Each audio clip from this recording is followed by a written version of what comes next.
তুমিও না।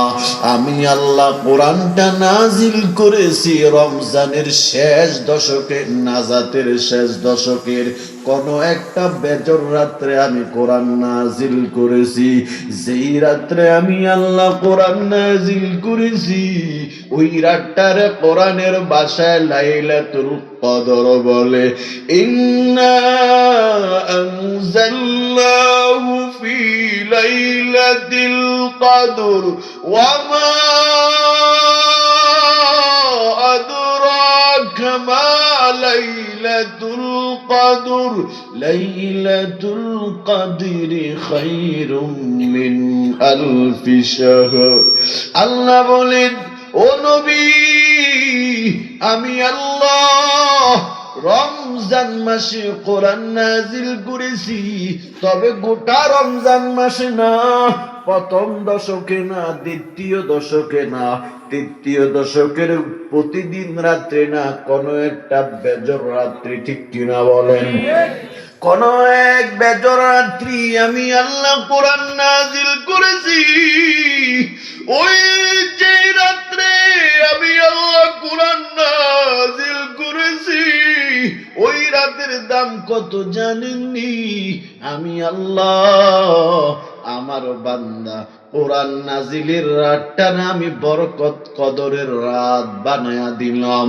একটা রাত্রি বান্দা আমার গোলামি করবে, আমি আল্লাহ বান্দার হাজার হাজার রাত্রি ইবাদতের নেকি আমি আল্লাহ দিলাম। আল্লাহ আল্লাহ क्या मुबारक नाम है, अल्लाह अल्लाह आशिकों का काम है। अल्लाह अल्लाह इच शिरीन सितुनम शीर शकर्मी कुनद जानम तमाम।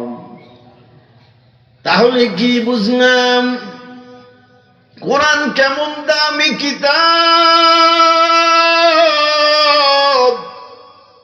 এরে কুমিল্লা সদরের যুবক, গোবিন্দ বাবাজি, ও পর্দার আড়ালের মা গো,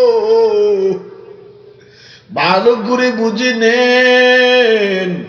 আল্লাহ বলে, আমার সৃষ্টি জগতের মধ্যে সর্বশ্রেষ্ঠ আমার পরে যার মর্যাদা তিনি হলেন আমার আপনার নবী, ঠিক নেই? এটা হলো সৃষ্টির মধ্যে শ্রেষ্ঠ। আর আমার কিতাবের মধ্যে শ্রেষ্ঠ হলো আমার কিতাব, আসমানে কিতাব কোরআন শরীফ, ঠিক কিনা বলেন? বলে আমার নবীর মতো যেমন দামি কোন নবীও নাই, ঠিক আমার আল্লাহ আমার নবীর যেই কিতাব দান করেছি ওই কিতাবের মতো দামি কোন কিতাব নাই। বলে কেমন দামি কিতাব? কয় কোরআন কেমন দামি কিতাব জানো? কয় কোরআনটা যদি কেউ তেলাওয়াত করি প্রত্যেকটা হরফে আমার আল্লাহ 10টা গুরি নেকি দিয়া দেয়। যদি কেউ কোরআন শুনে তাও আমার আল্লাহ নেকি দিয়া দেয়। যদি কেউ কোরআনের দিকে মায়ার নজরে তাকাইয়া কয় হাযা কালামু রাব্বি, এটাই তো আমার আল্লাহর কালাম, এই মায়ার নজরে কোরআনের দিকে তাকাইলো আমার আল্লাহ তার নেকি দিয়া দিবে। ওরে মুমিন, দুনিয়াতে এমন একটা কিতাব আমি খুরশেদ আলম সিদ্দিকী দেখাও অথবা নাম বলো, যে কিতাবটা পড়লে প্রত্যেকটা শব্দে নেকি পাওয়া যাবে, প্রত্যেকটা হরফে নেকি পাওয়া যাবে, শুনলে নেকি পাওয়া যাবে, মায়া করে তাকাইলে নেকি পাওয়া যাবে। আছে কোন কিতাব, কোন বই আছে এমন? কিন্তু কোরআন এমন একটা কিতাব যার দিকে তাকাইলে নেকি পাওয়া যায়, যাকে শুনলে নেকি পাওয়া যায়, যার দিকে তাকাইলে নেকি পাওয়া যায়। এখন অনেক টুপিওয়ালারা কয় কোরআনের অর্থ যদি না বুঝে পড়ে কোনো লাভ নাই।